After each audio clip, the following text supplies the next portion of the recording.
Well, respecting the integrity of the Indus Water Treaty is absolutely necessary for both India and Pakistan. And all parties or both parties should strictly abide by the provisions of the treaty. I understand for more than 1 year, India has instituted the so-called abeyance of the treaty, which is absolutely not allowed under the treaty provisions.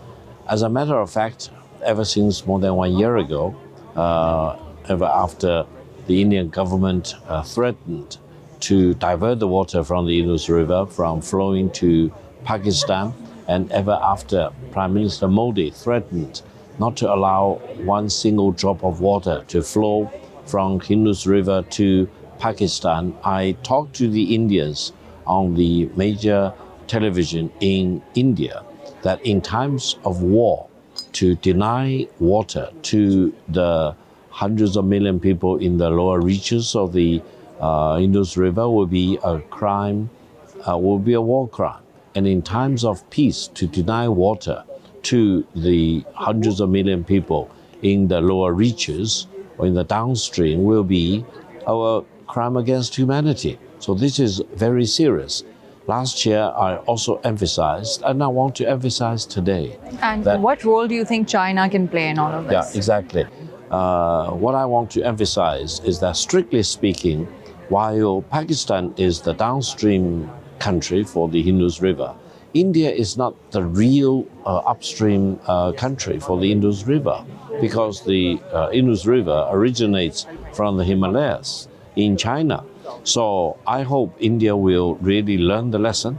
Don't do unto others what they don't want others to do unto them.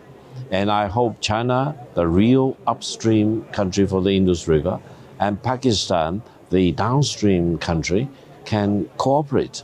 Because I think if China and Pakistan cooperate together, we may actually overcome the obstacles posed by India. Further, allow me to emphasize, if India wants to divert the water or refuse to let any drop of water from the Indus River to flow into Pakistan, it would not only be a war crime, it would be also a crime against humanity. It should be generally condemned by mankind as a whole. And China will fully support Pakistan in this regard.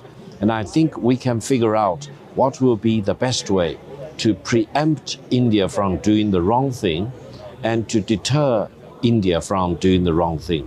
Because just keep in mind, many of the rivers in India actually originate from China, including Brahmaputra, the Ganges, for example, as well as the Indus River. So the situation can be very serious if India dares to do what they threaten to do and to violate the Indus Water Treaty and to deny water to flow from the Indus River to the downstream hundreds of million people in Pakistan. And internationally speaking, what responsibilities do upper riparians have, and what rights do lower riparians like Pakistan have, and how can we make sure that India actually does abide by these international standards? My concern is that if Pakistan only goes through the legal framework, while India has already been doing things which seem to be corroborating their effort to build dams, to build canals,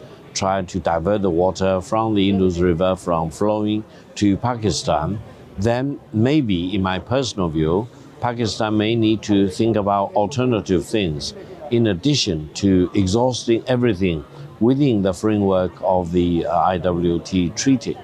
Because my concern is that if you wait too long, then India may actually pull off something which may cause tremendous amount of harm to the people in the downstream regions in Pakistan. Thank you so much.